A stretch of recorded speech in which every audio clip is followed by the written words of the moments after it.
Mr. Celeron.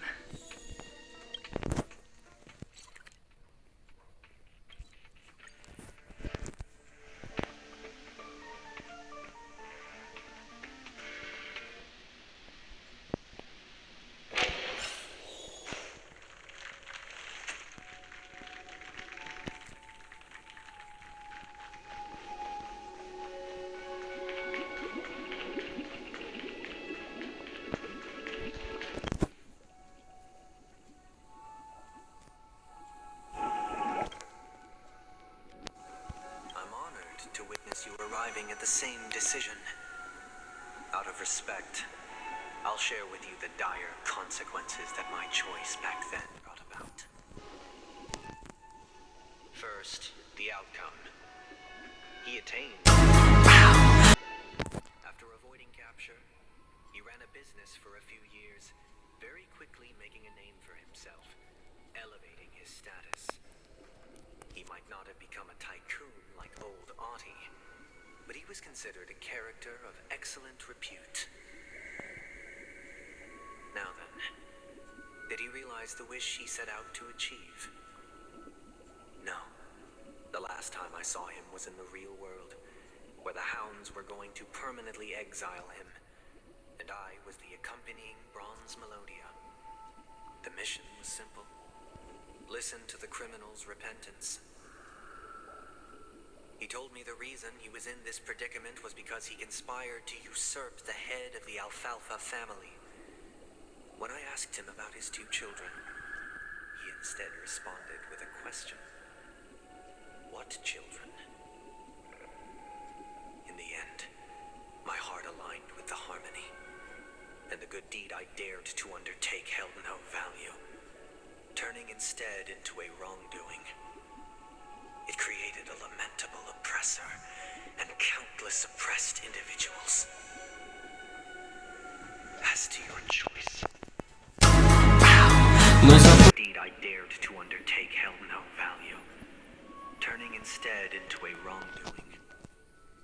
It created a lamentable oppressor and countless oppressed individuals. As to your choice, I once again offer my heartfelt apologies.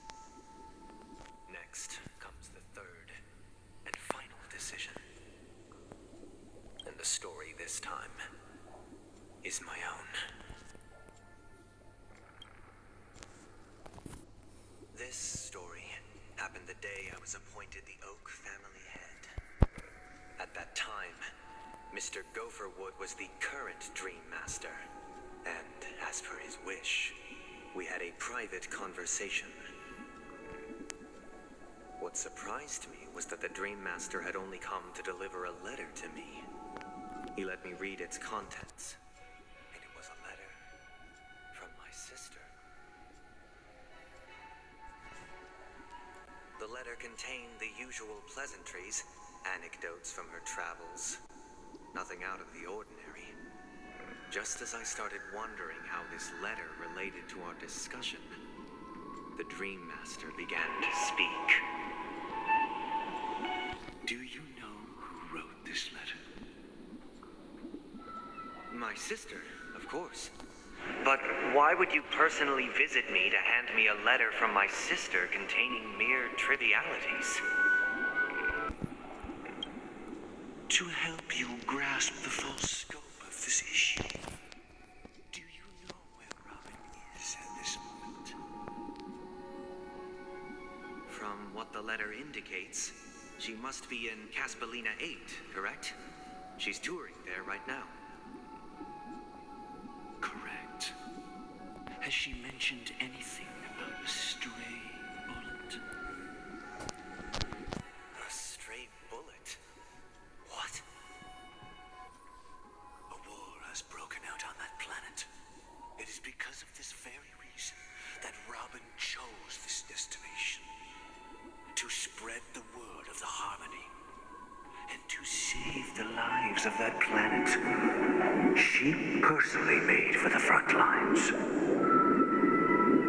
She hoped to ease the people's suffering with song and was willing to brave mortal danger to deliver the IPC's medical supplies.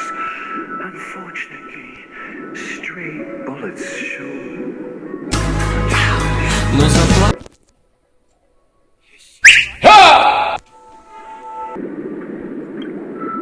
By the eon above, the bullet struck her neck directly, yet possibly as a reward for her consistent deeds of harmony.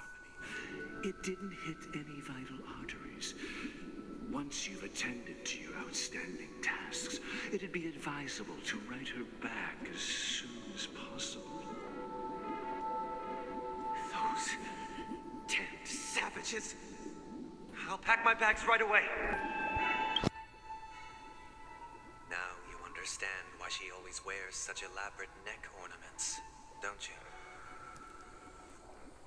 How could this happen? Miss Robin. It's all in the past, so please don't worry. I share this in the meager hope that you will understand the harmony's limitations and predicament. As grandiose as the strong defending the weak sounds, many times, it is nothing more than wishful thinking. Likewise, I've prepared one last question, one last choice. But rest assured, this choice will not have any grave consequences.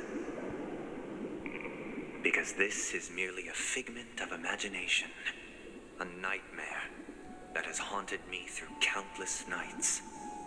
If you ever had the opportunity to make a choice like I did, would you still support Robin's journey on the path of harmony? Да ты заебал.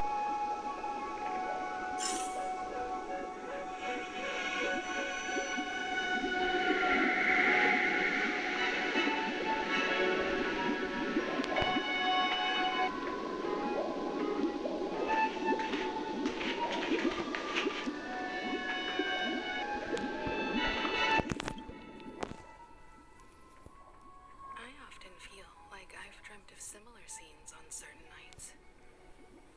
In the dream, I see blurry faces. But I sympathize with all of them, fighting for survival against some unfathomable force. Their confusion and fear are lucid to me, but I also remember they chose never to give up. Just like Miss Robin. If Mr. Sunday's question leaves you puzzled, you should find the answer from your own experiences. With each trailblaze, dangers and tribulations will surely follow. But would you ever back away?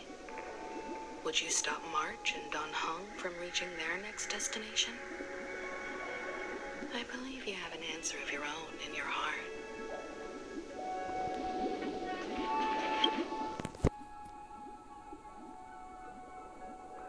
Miss Robin's courage is admirable.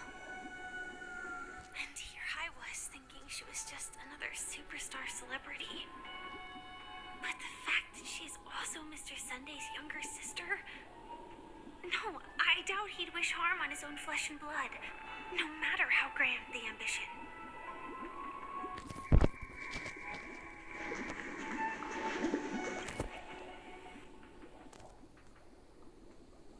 I can't believe that happened to Miss Robin. The strong defending the weak is a great mantra, but if I had to pay such a price, I don't know what I'd do.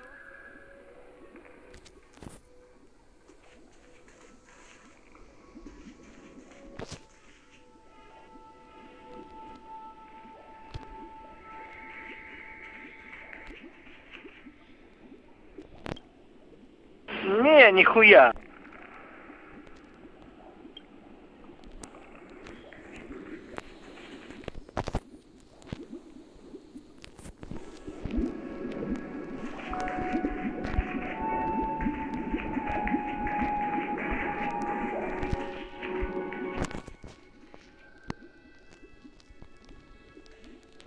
Да хер его знает.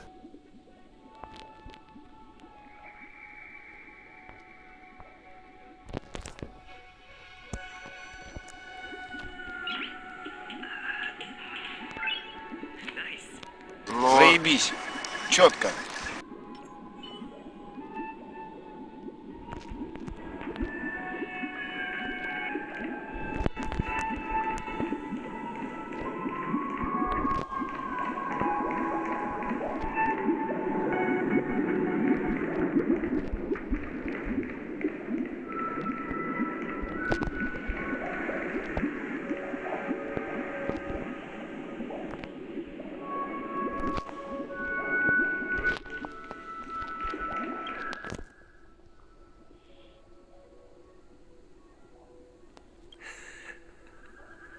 I see.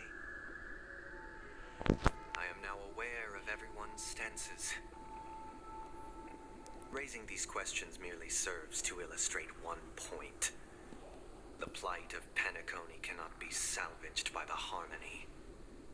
The true foundation for a sweet dream paradise can only be established through the order, where the strong govern the weak.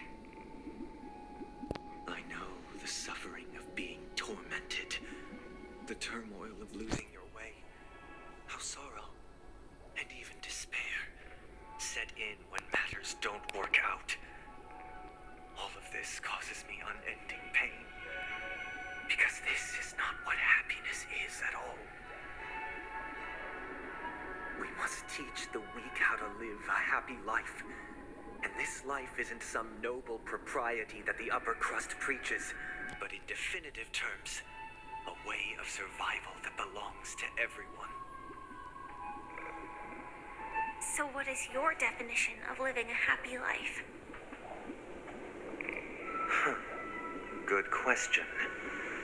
Human consciousness is fundamentally an illusion, a cage known as self-worth. People lured in by this illusion make mistakes, yet still ask that external influences bear the burden. When one mistake after the next permeates the masses, they become impossible to trace. Thus, the amassing of these individual cages culminate to form a prison, a place dictated only by the rule of survival of the fittest. Nature is always accompanied by predation and sacrifice. Its antithesis is known as order.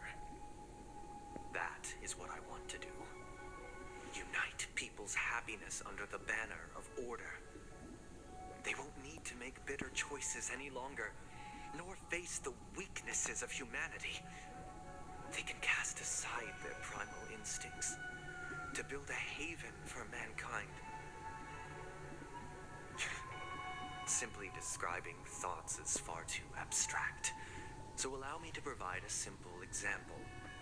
As you all may know, fatal norms like weekends and long weekends that exist on some worlds. During these hard-earned rest days, people are given the chance to extricate themselves from the stresses of everyday life, allowing a certain tranquility to return to their souls. And it is only on these days that people do not have to adhere to the law where the strong prey on the weak. They can live out their lives happily during these brief intermissions. It's just a pity that 2 or 3 days are still too fleeting compared to the span of a lifetime. From where I stand, the ideal system should be 7 rest days. Following Sunday, there should ensue a second, a third, and indeed an infinite Sundays. This should be the face of the new world. Idyllic, eternal, peaceful days. And thus, every person can return to their base selves in this utopia. Some gaze in reverence at the stars, pouring their whole beings into calculating the distance between us and the isolated world of Pagana. Meanwhile, some seek refuge in quiet corners, holding one another, unencumbered limitations. There would be no need to bear the hardships of reality. Only in this way can humanity face the inevitable end with the purest of spirit, living a life of dignity. This is what it is to live in bliss. Miss Firefly, you who are stricken with entropy loss syndrome, you of all would surely understand this.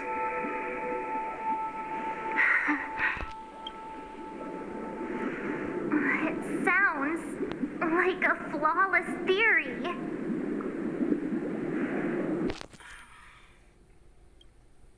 But what is the price to attain all this? The cost is minute, merely a personal and eternal sacrifice. If this paradise is to be maintained for everyone, someone must remain trapped in solitary awakening until the end of the cosmos. Awakening. Which means that this so-called paradise dream. Stepping into this paradise means forsaking reality, correct? It is not forsaking, but transcending. Flesh, blood, sorrow, weakness. If the physical is the root of spiritual suffering, it is only logical that we defeat it. But in this supposed bliss, people won't have defeated their demons. The chance to overcome their tribulations would be forever lost to them. In other words, it is an escape. That's another way of understanding it. But there is no shame in escape. On the contrary, the seeds of escape exist in everyone's hearts. Don't you agree, Miss Firefly? And as to why we sleep, it is because we are afraid to awaken from our dreams. But this is not in conflict with the grand plan. Only in acknowledging this can we truly understand the frailty of human nature, and from there, show compassion and protection.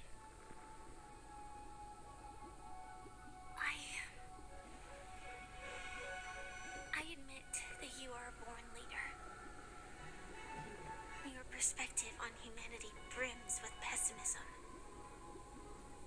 Yet you express compassion for all, even when your heart pities them. But unlike you, I live for the self. From my perspective, individuals making choices for themselves is their birthright. The want to escape may be innate in the weak. But whether they are weak or not, it is not up to another to decide. Perhaps in your mind, you also view me as weak? Because I don't think so.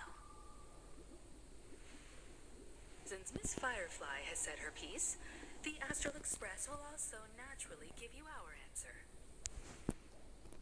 We'll leave it to you, just as Mr. McHale instructed before. Tell him our choice.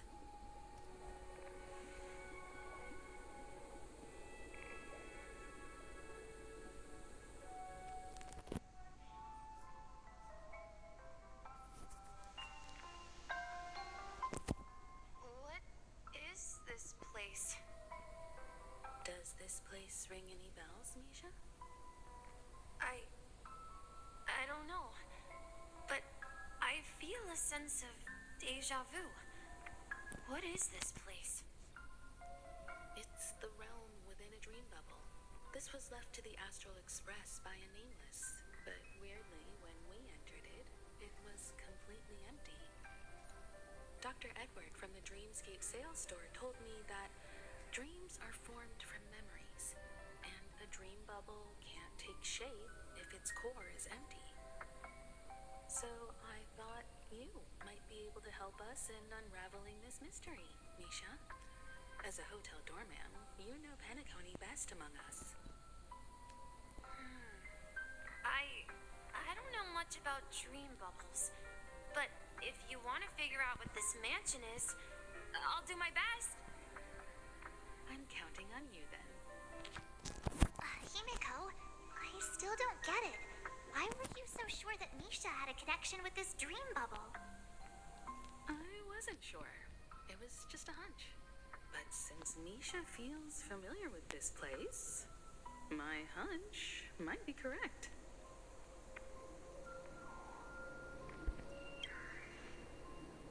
Exactly. This is where you and Firefly encountered, which we now know as dormancy. Considering its connection to Dreamflux Reef, it's not surprising it appeared here. The question now is, who brought you here? Basically, so far, it's unlikely to be that masked fool. So identifying them is crucial to us. We're drawing closer to the truth once more. Let's give Misha some time, as I believe he'll unveil the secret of this dream bubble. All right, but there are doors all over the place. Which one should we choose? Do you have any idea, Misha? I guess maybe this way? Да хер его знает.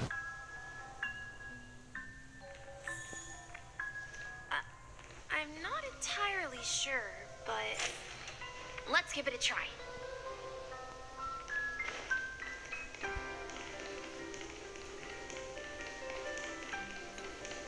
Wait, you managed to choose the right door on your first try?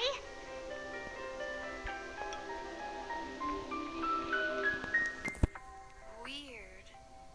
This place is quite different from the hotel. But I feel like I've been here before and even lived here for a while. If I remember correctly, there should be a fireplace down that hallway. Clocky and I used to sit by the fire, listening to the crackling of firewood. And the room on the other side was the toy room. I loved spreading out all the toys from the box on the floor and making up stories for each of them. Oh, hold on. This doesn't make sense. Didn't I grow up in Dreamflux Reef? So, what is this place? This could be a case of amnesia. Don't worry, Misha. It's common for everyone to forget certain aspects of the past. Those memories haven't vanished. They're just lying in the depths of your mind. We can surely get them back. Since this place seems familiar to you, why don't we explore a few more rooms and see if you can recall anything more? Yeah, then let's check out the rooms I just mentioned.